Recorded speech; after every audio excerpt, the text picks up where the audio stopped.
George Novo was born August 21st, 1923. He was born in present-day Croatia, which was known as Yugoslavia at the time. At the age of 17, he had to leave Yugoslavia because he didn't want to be forced to join the army. It was run by a dictator named Josip Broz Tito. He was similar to Fidel Castro. The people weren't in favor of him. He escaped by going through the mountains. He went to Austria and took a boat to Canada to Nova Scotia. From there he took a train all the way to northern Ontario and became a lumberjack. The reason he left was so that he didn't have to fight in World War II, because he didn't believe in communism.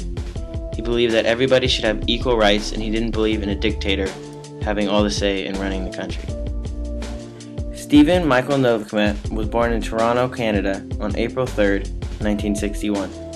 He later met my mother, Nancy, in Palm Springs, California, and moved in 1991.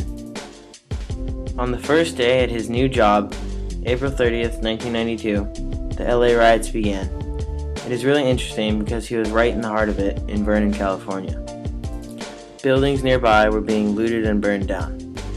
However, my father was lucky enough not to get looted and had no encounters. The LA riots caused $1 billion in property damage and 53 deaths. He said it was a day he would never forget. Last but not least would be I, John Joseph Hatfield Novo. I was born on January 22nd, 1996. The most major historical event that happened to me in my lifetime was 9/11. I had just started my first year of kindergarten. I vividly remember being at home, watching the TV when the first tower collapsed. Has been evacuated, and there, as you can see, perhaps the second tower, the front tower, the top portion of which is collapsing. Good Lord.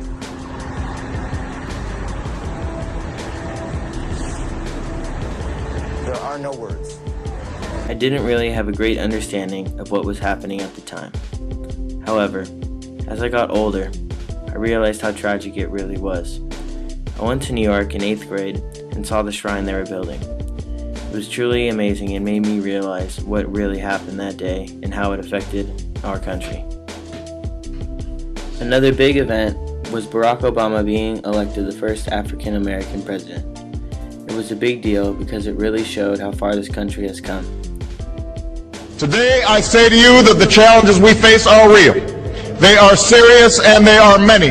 They will not be met easily or in a short span of time. But know this, America, they will be met. We used to have the African Americans enslaved, and to having such segregation to having a black president is major progress. A more recent major historical event was the assassination of Osama bin Laden. I remember it very well, and I remember how it really brought the people of this country together, because that man caused such pain to our country and our spirit by being the person who planned 9/11.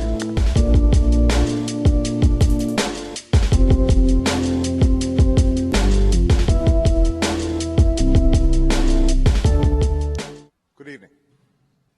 Tonight, I can report to the American people and to the world that the United States has conducted an operation that killed Osama bin Laden, the leader of Al-Qaeda, and a terrorist who's responsible for the murder of thousands of innocent men, women, and children. It was nearly 10 years ago that a bright September day was darkened by the worst attack on the American people in our history. The images of 9/11 are seared into our national memory. In conclusion, the Novo have had a very interesting history. We've seen how the events that my dad and grandpa went through have affected the world. And it is really exciting to see how the events of my generation will have an impact on this world.